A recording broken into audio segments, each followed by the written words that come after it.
हाँ जी, welcome to study home page YouTube channel. इस क्लास में हम करेंगे पॉलिटी के जो भी शॉर्ट क्वेश्चन होंगे।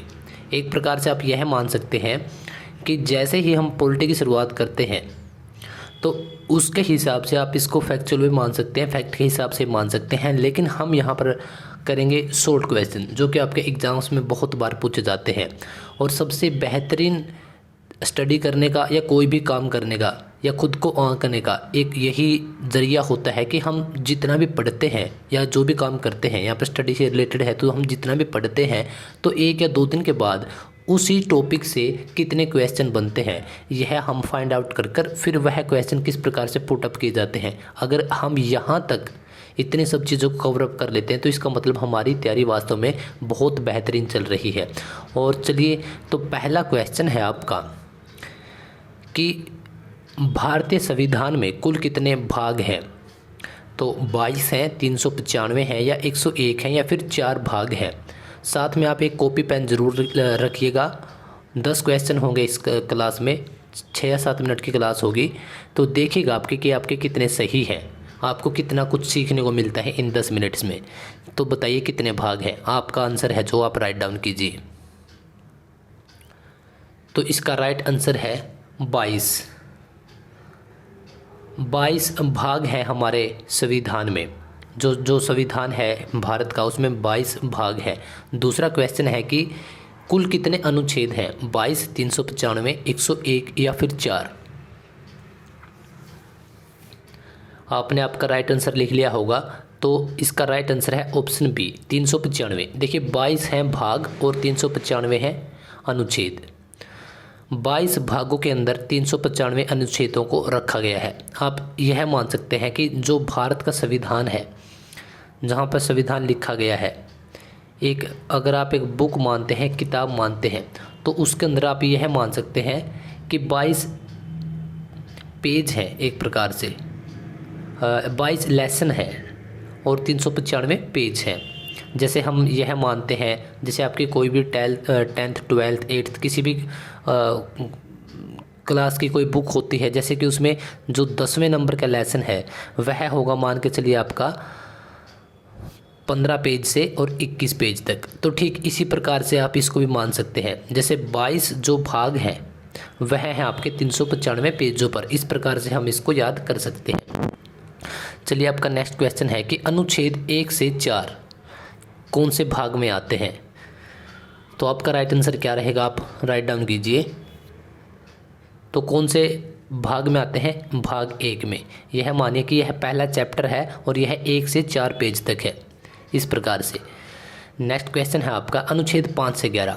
आपका जो भी आंसर है आप राइट डाउन कीजिए। तो इसका राइट आंसर है ऑप्शन बी, भाग 2 में आते हैं अनुच्छेद 5 से 11। और अनुच्छेद 12 से 35 कौन से अनुच्छेद में कौन से भाग में आते हैं। तो इसका राइट आंसर रहेगा ऑप्शन सी, भाग नंबर 3 में। भारत राज्यों का संघ है, यह कौन से अनुच्छेद में कहा गया है। देखिए, भारत राज्यों का संघ है, यह अनुच्छेद 1 में ही बोला गया है कि भारत राज्यों का क्या है, संघ है। आपका 6th क्वेश्चन है कि भारतीय संसद विदेशी राज्यों को मिला सकती है। जो भारत की संसद है उसको अधिकार है कि वह विदेशी राज्यों को मिला सकती है। जैसे सिक्किम पहले देश हुआ करता था, उसको भारत में एक राज्य का दर्जा मिला है। तो किस अनुच्छेद के अंतर्गत मिला सकती है भारत की संसद। तो आपका राइट आंसर आपने लिख लिया होगा। तो इसका राइट आंसर क्या है, ऑप्शन बी, अनुच्छेद 2 के अंदर हमारी संसद को अधिकार है कि वह दूसरे राज्यों को, दूसरे जो क्षेत्र है उसको मिला सकती है भारत के अंदर। नंबर 3, जो वर्तमान में राज्य हैं हमारे भारत के, उसके अंदर कुछ भी बदलाव, जैसे कि आपका नाम अगर बदलना है, बहुत सारे राज्यों के बहुत सारे प्लेस के ऐसे नाम हैं जो बदले गए हैं। जैसे कि पहले मद्रास हुआ करता था, फिर चेन्नई हो गया, बहुत सारे हैं। मुंबई का काफ़ी बार नाम बदला गया, बॉम्बे, मुंबई।